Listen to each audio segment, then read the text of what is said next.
안녕하세요. NH튜브 헬로 부동산 김효산, 윤수민입니다.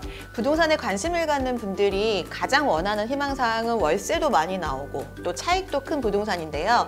수익과 차익을 동시에 만족시키는 부동산이 있을까요? 네, 수익형 부동산은 월세에 비례해서 가격도 상승하다 보니까 보유하는 동안 월세가 오를 만한 수익형 부동산을 매입하면 둘 다 만족시킬 수 있지 않을까 생각되는데요. 그런 방법이 있었네요. 네. 네, 요즘 주택 가격이 너무 오르고 규제도 많다 보니까 비주거용 부동산에 많은 관심을 가지십니다. 네, 그래서 이번 헬로 부동산에서는 요즘 핫한 비주거용 부동산의 특징과 주의할 부분들을 소개해드리고자 합니다. 오늘은 그 첫 시간이죠. 핫하디 핫한 생활형 숙박시설 편을 준비했습니다. 네, 위원님, 제 주변에도 최근에 내 집 마련을 위해서 생수에 청약을 넣었다는 분들이 좀 많으신데요. 주택 규제의 틈새로 인기가 많은 생수, 정확히 어떤 건가요?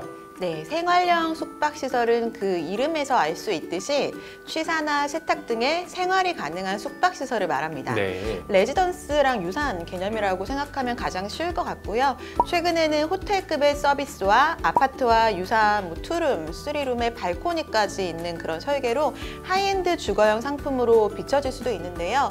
엄연히 건축물 대장상 숙박시설로 분류되어 있습니다. 숙박시설로 규정되어 있다면 주거의 대안으로 보기는 좀 어려울 것 같은데 청약도 필요 없고 전매도 가능한 것이 주택이 아니기 때문이네요. 최근에는 주택과 관련된 규제가 많은데 그 때문에 투자자 입장에서는 좀 장점으로 적용할 수 있을 것 같은데요. 네. 생활형 숙박시설의 장단점은 모두 주택이 아닌 숙박시설이라는 점에서 발생합니다. 네.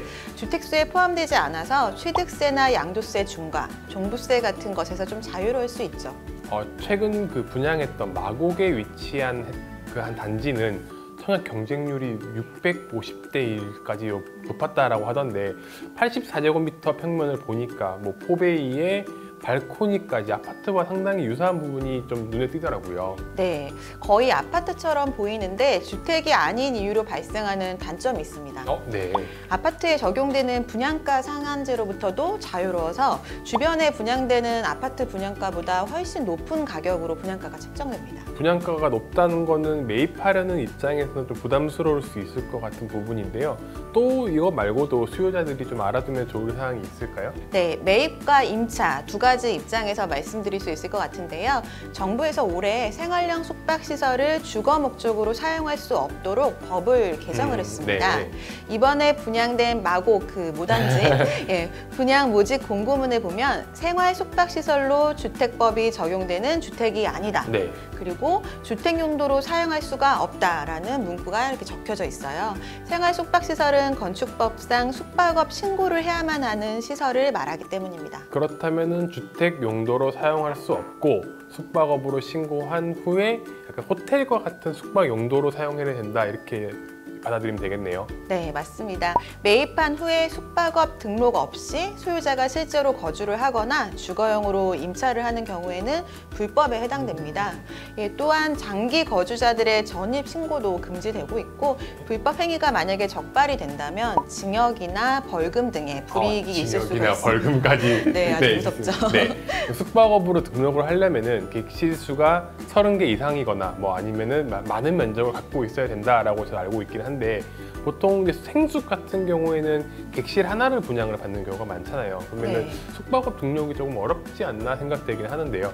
네, 그래서 대부분 분양자가 위탁 경영 업체를 통해서 숙박업을 등록하고 임차인을 구한 다음에 임대차 계약서가 아닌 장기 숙박 계약서를 작성하는 방법으로 실거주 금지 규제를 피하고 있습니다. 그럼 청약을 하실 분들은 이 부분을 되게 꼭 인지를 하고 계셔야 될 것 같습니다.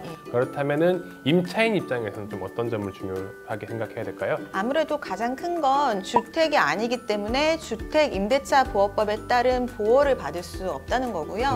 또한 전입신고도 쉽지가 않고 만약에 한다고 하더라도 확정일자를 받을 수가 없습니다. 그리고 주택에 해당되는 전세자금 대출이나 보증금 대출도 어렵습니다.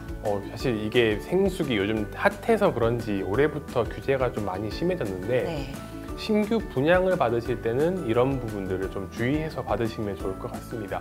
그런데 규제가 심해지다 보니까 기존에 분양받으셨던 분들은 조금 억울할 수도 있을 것 같아요. 네, 그런 분들을 위해서 주민센터를 통해 주택 용도로 사용할 경우 이행강제금이 부과된다 이런 것들을 홍보도 하고 있고요. 네. 또 주거용 오피스텔이나 주택으로 용도 변경을 할 수 있도록 유도하고 있습니다. 네. 지난 4월에 관련 규제 강화를 발표한 것으로 알고 있는데 지금까지는 상당수가 실거주 목적으로 좀 생수를 매입해서 사용을 하고 있다는 것이 현실이었잖아요. 만약에 용도 변경을 유도를 한다 그러면 어떤 방식으로 좀 유도를 하고 있을까요? 네, 2023년 10월 2일까지 이미 준공을 했거나 네. 준공을 앞둔 경우에 한해서 주거용 오피스텔로 용도 변경할 수 있도록 오피스텔 건축 기준 일부를 일시적으로 완화해 주는 방법인데요.